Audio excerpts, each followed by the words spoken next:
In yesterday's video, we showed you how to do the Emily Ocker cast on. Today we're going to do our circle, knit from the center out. And this one's going to be the spiral example. A spiral shape is created by doing yarn over at either the beginning or at the end of every repeat. We started with 8 stitches, and at this point we're going to establish our repeats. So we're going to do yarn over, knit 1 for every stitch. Before we begin, perhaps I should talk about how to identify the beginning of your round. The first couple of rounds is fairly easy to keep track because it's easy to count 2, 3, or 4, whichever number of needles you're using. Now we can use stitch markers. I have these different varieties, the safety pin style. This one here looks like a little bit of a paper clip.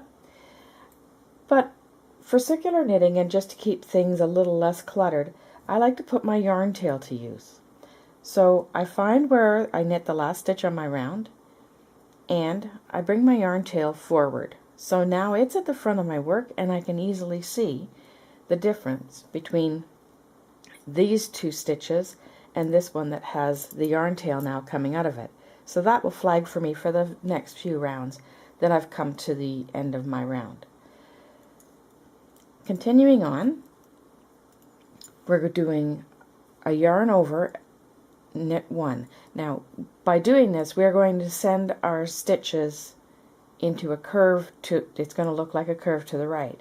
If I did knit 1, yarn over, my swirl would curve to the left. There's a couple of things to know about doing a yarn over on double pointed needles. One, it's quite important that you keep track. Make sure that you do that yarn over. And the other thing to know is how to achieve it. Normally, when we're going to knit the next needle, we bring our needle tip forward over top of everything, stick it into the first stitch, and then wrap our yarn. But when we're doing a yarn over, we want to capture the ball yarn with that needle. So we bring it up underneath, and then we insert it into our stitch. And you can see right now it's starting to look like a yarn over. Then when we wrap our stitch, you can now see that there are 2 stitches on the needle. Yarn over, knit 1. Again, when we approach our next needle, we want to do our yarn over at the beginning. So we're going to take our needle and put it underneath the working yarn, put it into the first stitch, wrap, and remove. Yarn over, knit 1. I'll just carry on the rest of this round.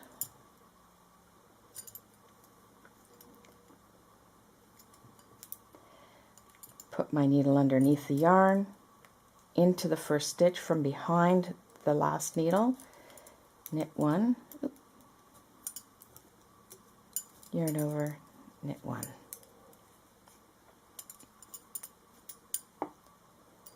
And you can see my yarn tail is here, so I'm coming up on the end of my round. So I'm going, and you can also see that I have 4 stitches on the other needles and only 2 on this one, so I haven't completed my round yet. So there's your double check. So I bring my needle up under the yarn, behind the old needle, into the stitch, wrap, and take it off. And the final yarn over, knit 1. Our increases are going to happen every second round. So in between, we're going to have a plain round of knitting, which is also called a resting round. Also at this point, you might want to try and establish your stitch repeats. Because we're working on the 4 needles, it's easy to identify the start of the repeat, 4 of the starts of the repeat. But to identify the others, we're probably going to want some little flag to remind us to do our next increases. This is going to be easier to do once I've done the next knit round, so I'm going to do that off camera and come back and show you how to insert your stitch markers into your repeats. My knit round is complete, and now I want to place stitch markers to remind me where I need to do my increases. Well, we've already established that the points where our double pointed needles change are 4 of the dividers, so I need to figure out where I'm going to put my other 2 dividers.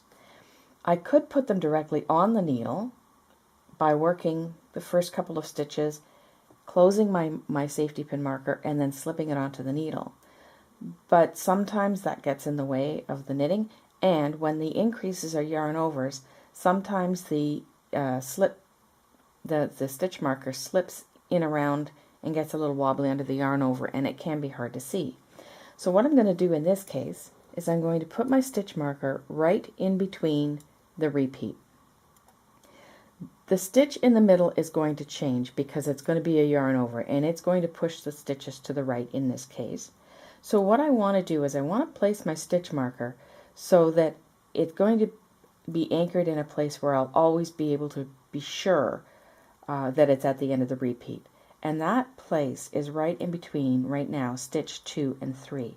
And if you take a good look, you can just see the little point down in here where I want to put my stitch marker.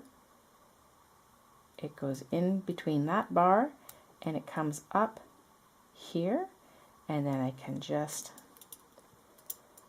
close it off. I'll show you one with a paperclip style.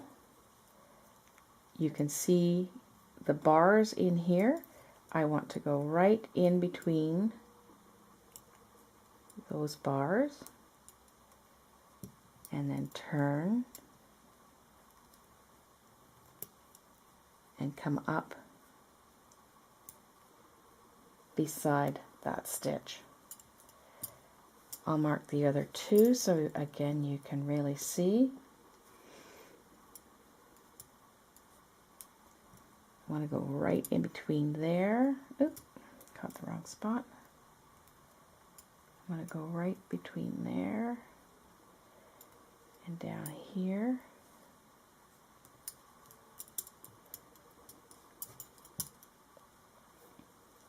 And this one I'm going to place a little lower down. I'm just going to place it down there. I can move the stitch markers up as I work, and right now I just want to have an idea of where I'm coming up. You can also tell, because when you're doing this style of circle from the center out, your first yarn over is going to happen right at the beginning, and the second yarn over should always happen right between the center 2 stitches on the needle. So in this case we're going to do yarn over, knit 2, yarn over, knit 2. I go back to where my yarn tail is telling me where my row starts, and I begin. Again, I do my yarn over by putting my needle underneath the yarn, yarn over, knit 2, yarn over, knit 2.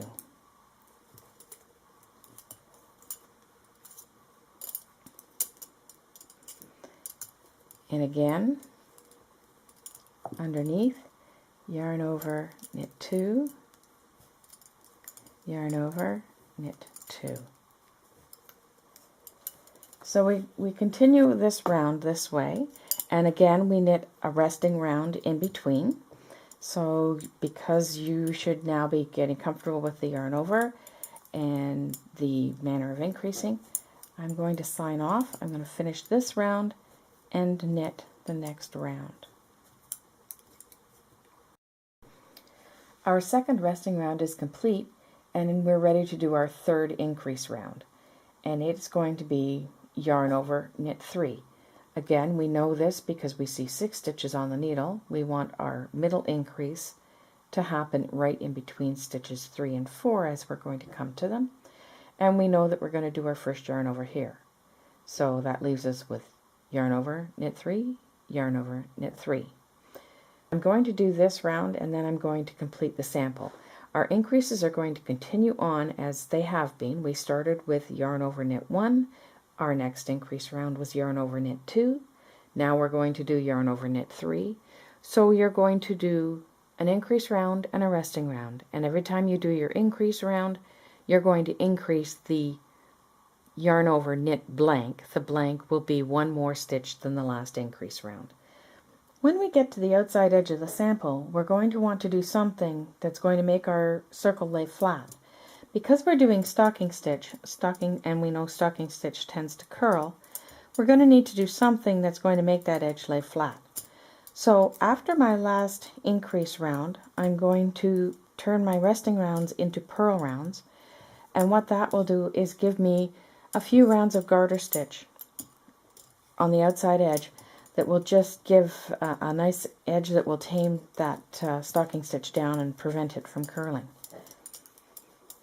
When we come back, I'll show you the finished sample.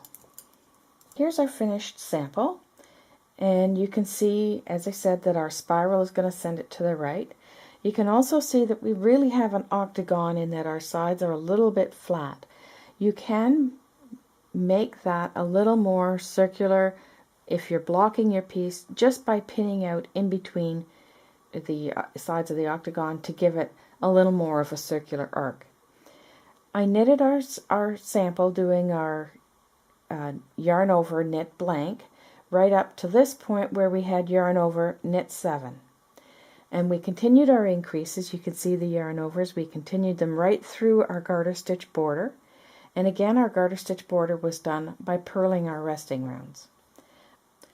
I hope you've enjoyed working this sample.